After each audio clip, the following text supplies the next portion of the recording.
এখানে আজকে ভোলা মাছের ঝাল বানাবো। সরষের তেল গরম হয়েছে, কড়া খুব গরম হয়ে গেছে। এবার মাছগুলো ভেজে নেব। নুন হলুদ দিয়ে করে দিচ্ছি। এবার মাছগুলো দিয়ে দিচ্ছি।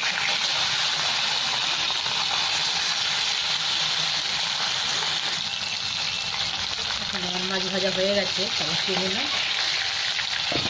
এখন লাল লাল করে ভেজে নিলাম মাছগুলো। কালো জিরে দিয়ে দিলাম মাছ ভাজার তেলে।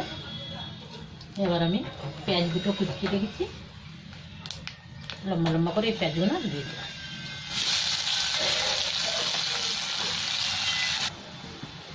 আর পেঁয়াজ ভাজা হয়ে গেছে। পেঁয়াজ ভাজা কাঁচা লঙ্কা দিয়ে দিয়েছি। এর মধ্যে আছে হলুদ, লঙ্কার গুঁড়ো, ধনে পাউডার, জিরে পাউডার, একটু নুন, একটা টমেটো ঘষে দিয়ে দেবো।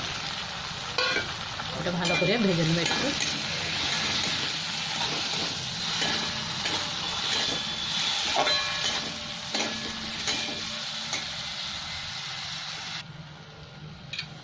মশলাটা ভালো ভাজা হয়ে গেছে। এবার একটু গরম জল দিয়ে দিলাম। এই ঝোলটা ফুটে গেলে মাছগুলো তুলে দেবো। ঝোলটা ফুটে গেছে, মাছগুলো সব তুলে দিচ্ছি আমি। আর 2 মিনিট ফোটার পরে আমি ধনে পাতা দিয়ে দেবো।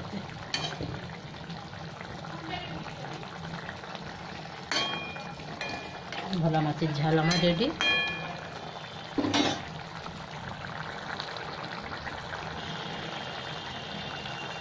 ধনে পাতা দিয়ে দিয়েছি।